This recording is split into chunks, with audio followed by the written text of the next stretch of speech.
people, T-Fit here with Fit Bully TV. I'm here with the CEO of XDOG, the guy who creates all this magical stuff we've been showcasing over and over again. Now, I use this shit completely wrong, to be clear, and I'm okay with that. But I brought my dog Ego, as you guys have been watching. We're gonna get some more dogs, to be clear. Hey man, shit. Goes knocking shit over. So he can basically show us exactly how this stuff utilizes. I push things to the edge. Everything has a limit in some regard, and if you manage those limitations, you actually can grow more proficiently. So tell them what the resistance band is for, and then we're gonna record him setting it up correctly along this tree so that we can show you how to use it properly. All right, so the reason why I invented the XDOG resistance band is for a couple of different reasons. One, you want to create muscle confusion, right? There's going to come a point where your dog is going to have a maximized out XDOG vest, and in order to get or enhance those gains, you're going to have to confuse those muscles. Resistance bands is a great way to offer a different style of muscle confusion. Why is this important? A couple reasons. One, you want to condition fixator muscles / stabilizer muscles. What does that do for your dog? One, it's going to improve joint health, right? It's going to reduce the pressure on joints, ligaments, and tendons, and it's also going to help reduce injury risk when your dog's not wearing the vest. As you know, slick flooring, like laminated flooring, dog sports, constant, thousands of dogs report every year tearing up joint issues, ACLs, and stuff like that. So the better condition your dog's fixator muscles are and stabilizer muscles, it's going to lower the risk of injuries and improve joint health. All right, people. Put this down. All right. I'm having him look now. We've been using it. Shit. But he's about to basically take it out, put it on the tree. You see the dust on it. Ego. He's like, man, I know it's time to play. So go ahead and walk them through exactly, and just follow him on what he go. Follow him to that tree. All right. So we're actually gonna go right here. Okay. So you're gonna get two parts right here, right? All right, so the great thing about this is that it's portable. And so you're gonna have two ends that are going to connect to the back of the D-rings on the back of the vest. You're gonna have this connector, which you can ground the resistance band to. So what I'll do is I'll wrap the resistance band around poles, trees, even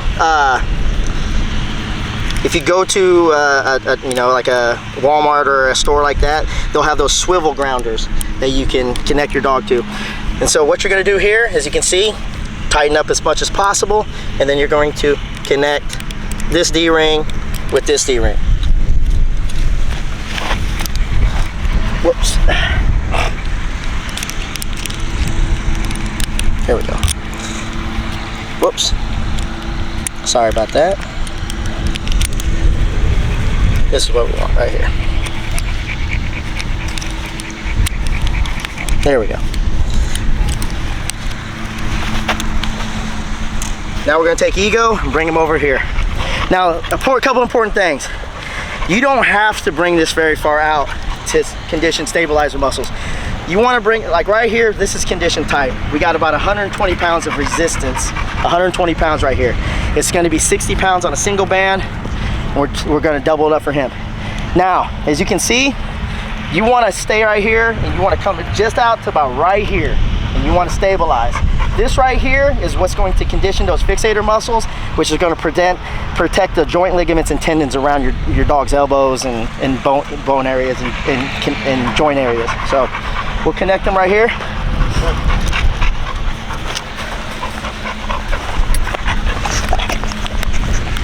Relax.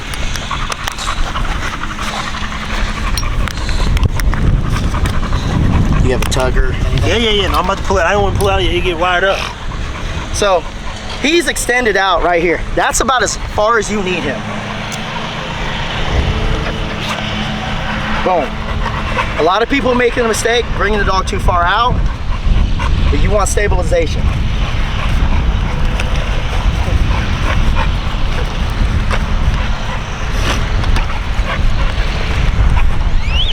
So let him grip it.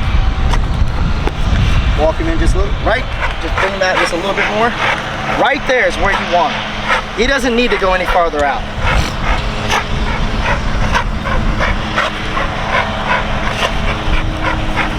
Gain his confidence, rebuild.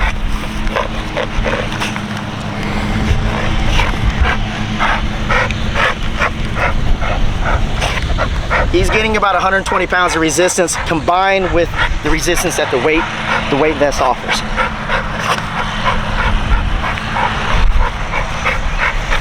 It's loose, coming right back out.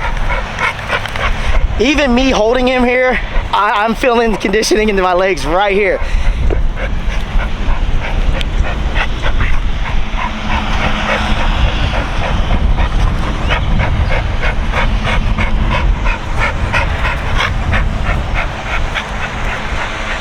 Stabilizing myself, my legs are on fire right now, just with this simple stabilization on myself.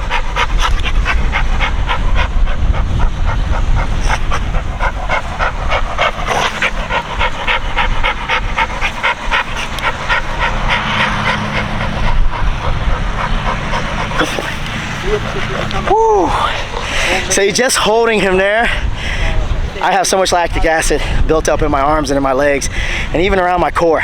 So when you utilize the resistance band, make sure you're not bringing your dog like crazy out. It's just really unnecessary. But there you go. Here you go. Wore my ass out already. Hey, keep it here. Out.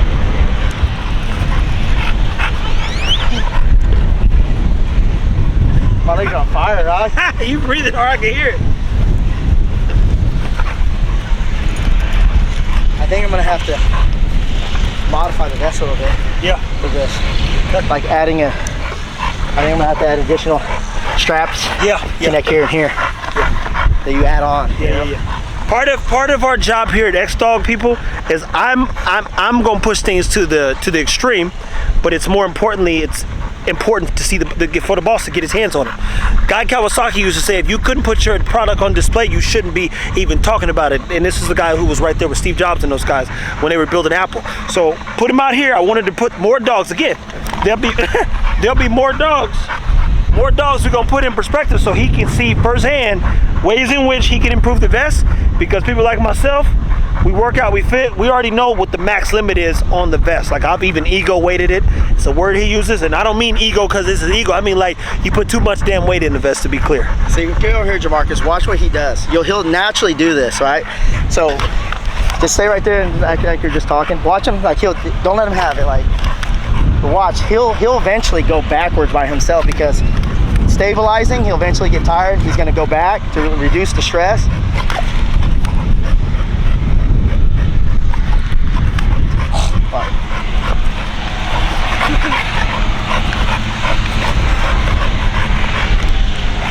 So watch him. He's gonna make a move up, but then he'll make a move back. Because he knows, he understands he's got to regenerate that force.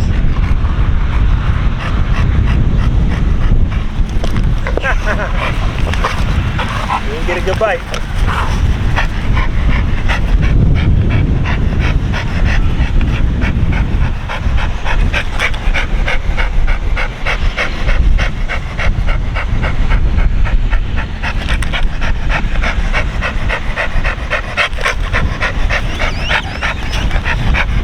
Side to side.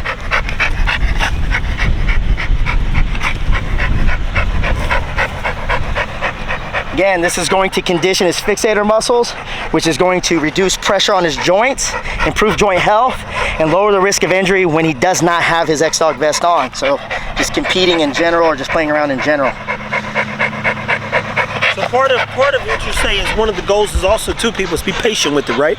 Because like me, I get out here and want to take him as far as I can too fast, but objectively, this is an opportunity for you to bond with your dog as well.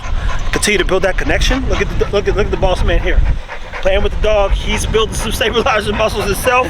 This is a 77-pound dog, people. This dog. It don't feel like 77. He's dense as shit. So that in itself is work for the dog. Now, you also got to keep in mind, you're going to increase muscle endurance, right? And we all know the benefits of exercise. It's going to help condition your heart, cardiovascular health.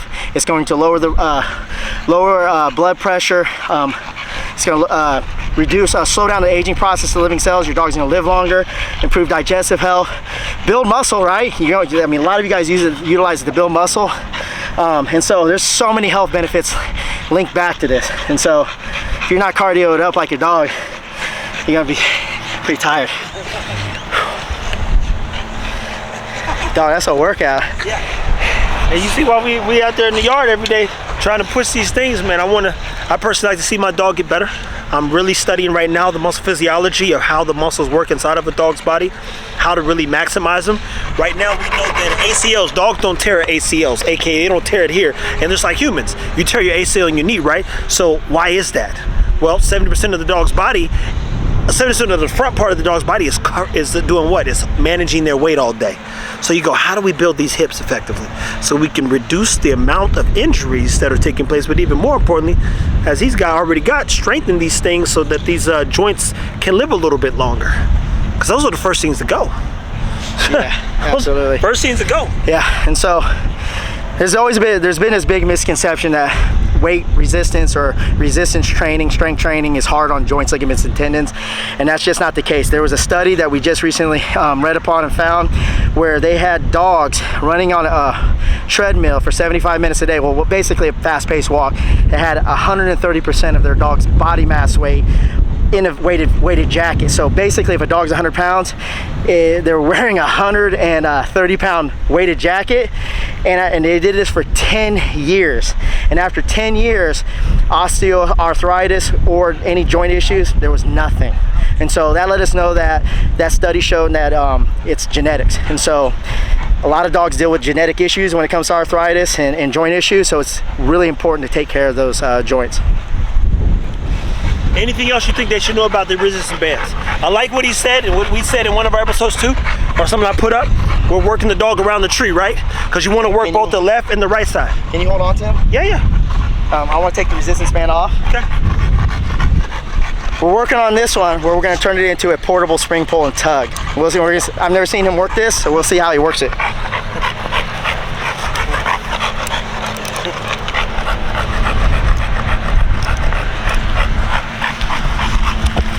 All right, see if we can get him pulling backwards. Ego, come here. He wants to retreat. That's normally every dog's feature. I think the weighted, come on, Ego. So he's not doing it here, so let's elevate it. Ah. And then see if he'll pull from there. There we go. That's smart. Here, I can, yeah, there you go. Now mind you, I've actually done this. Where I put it in a tree. Yeah. And had him pulling down. That way he doesn't have a choice but to pull backwards, and that backward movement. How'd you get this joker in there? That's what she said. Tune in. So where that's fitting? Watch the video, you'll learn. Oh,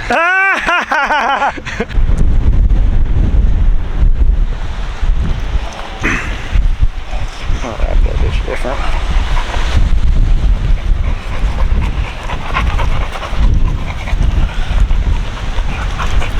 So guys, we're doing the bungee in the tree. Go ahead. Let's go. Oh, so you gotta put it higher. No, I don't think so. Man, trust me. This is not no weenie. Here, put it up one more. There you go.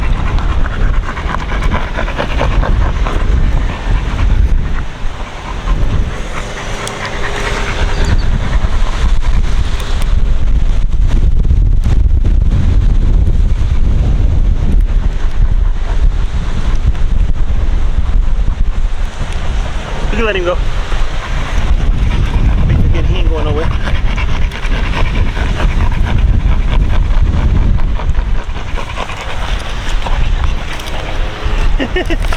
He covets this.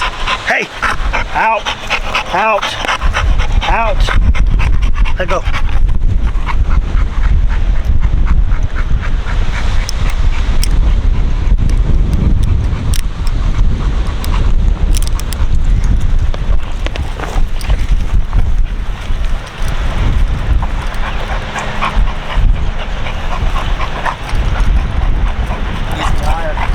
That's what I was saying. So technically, you're gonna probably want it to where your dog has his back feet on the ground, on height. Yeah. Some dogs will pull and tug, but we've kind of wore his ass out a lot, so he's gonna be in an area that he feels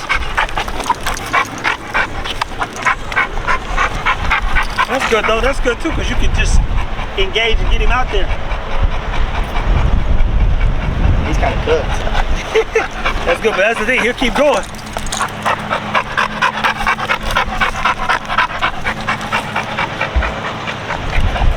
And I put this up, so tell us, just answer this question too. Is it not okay to put these around the tree without using this right here? You're gonna wear the bands out. Yeah. More, you know, you're just gonna officially wear the bands out more. So. Well, that's a good thing, people. You wear the bands out, just go buy some more. Love another cell. Life is good.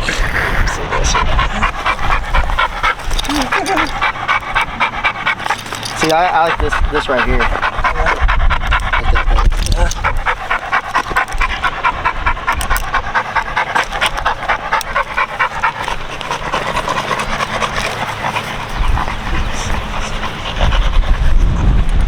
Now it's connected.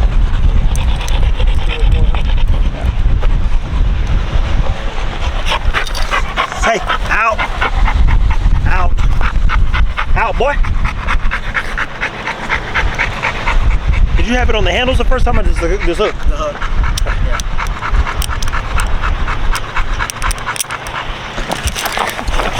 Now he's got to work a little bit. Still, got to go higher. Yeah. He's not small or short.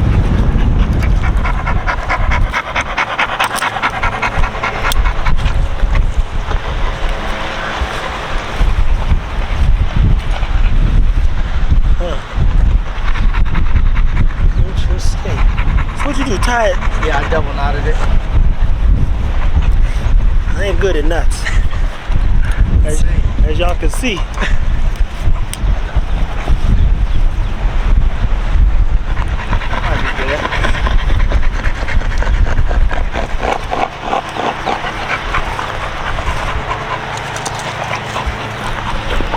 There we go, that's it. Out. Out. Hey.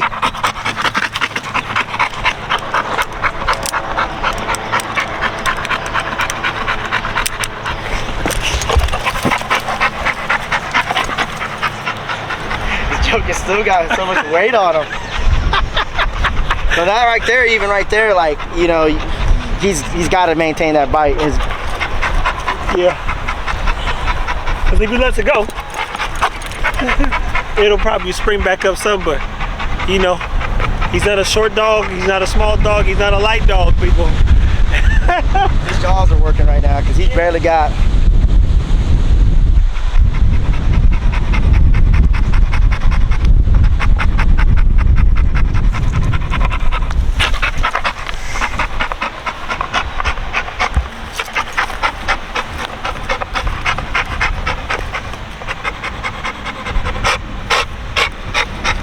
Well, you guys get, huh?